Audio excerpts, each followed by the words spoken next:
po kanë rënë gjitha ligjet ekonomike. Në Shqipëri,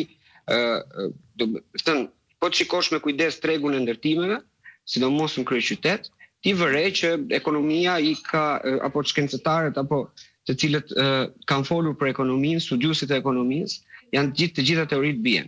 Dhe lidhet patjetër me faktorin e modelit ekonomik të zgjedhur konkretisht nga qeveria, furnizimit të ekonomisë me parat e pista të narkotrafikut dhe të korrupsionit. Kjo shkakton një deformim të tregut në të gjitha aspektet dhe s'ka më një logjik normale. Mjafton të shikoni kursin që bie i euros në raport me lekun, kur ndërkohë çdo 3 mujor përkeqësohet bilanci tregtar, që do të thotë rriten importet dhe bien eksportet, që do të thotë rritet paraja ose euro e cila duhet dalë jashtë vendit. Dhe ndërkohë raporti i euros me lekun është i pandryshueshëm për të mos thënë që shkon në favor të lekut, kjo që duhet të ndodhë në një ekonomi normale.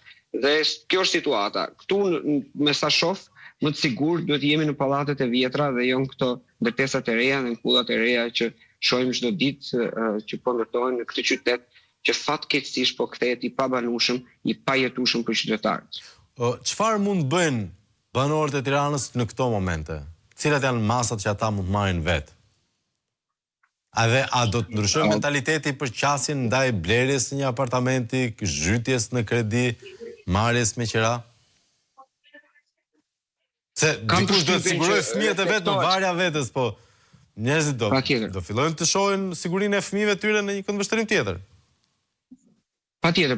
Po unë mendoj që çmimet e larta për momentin e kanë të themi kufizuar këtë element që do të thotë që gjithmonë më shumë shoh çifte të reja dhe familjarë të cilët shkojnë drejt marrjes me qira të një apartamenti për shkak të papërballimit të kostos së blerjes së tyre. Por përtej kësaj, pikërisht këtë po thoja, pra, si këto qytetarët, siguria maksimale që mund të kenë është të drejtohen pallateve të vjetra pasi nëse nuk ka një raport të mirëfillt nga institucionet përkatëse dhe një reagim në lidhje me mënyrën se si janë ndërtuar pikërisht këto pallatet me këtë fasadën të ashtuquetur të ventiluar apo materialet që janë përdorur apo jo, kam përshtypjen që nuk do të ndjehen sigurt, por mendoj që problemi është më i thellë se si duhet të zgjidhin secili për kokën e vet apo secili për shtëpinë e vet.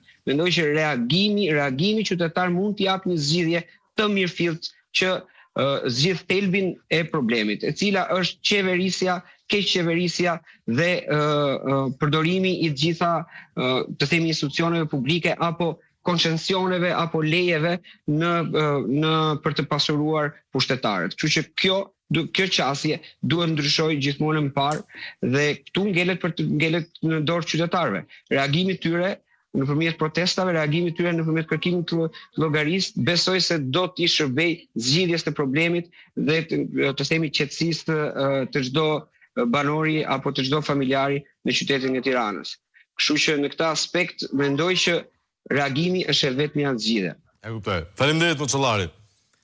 Edhe pak, duhet të shpëtoj një element caktuar i cila mbase nga shpëtoj nga vëmendja. Nëse vum re në këtë ngjarje, pam disa zjarfikës të cilët të them drejtën u ndjeva krenar për mënyrën se si ata tentonin të bënin punën e tyre. Por njëkohësisht një element shumë i rëndësishëm është pikërisht rritja e kapaciteteve të këtyre zjarfikësve, të cilët për fatin e keq kanë sot gjithmonë më pak mjete, që do të thotë që po vutre ose po e keni vënë në gjitha protestat e opozitës, qeveria kujdeset që të mos mungojnë makinat me ujë të cilat gjuajnë 50-60 metra ujin, por me sa duket këto makina nuk shërbenin për të shuar zjarrin, që do të thotë që sot kemi një qeveri që kujdeset se si të administrojë popullin dhe protestat e tyre dhe jo si për të bërë investime reale që lidhen me sigurinë e tyre dhe një nga tyre është rritja e kapaciteteve të zjarfikësve, por dhe të gjitha kapacitetet të tjera që shërbejnë në të tilla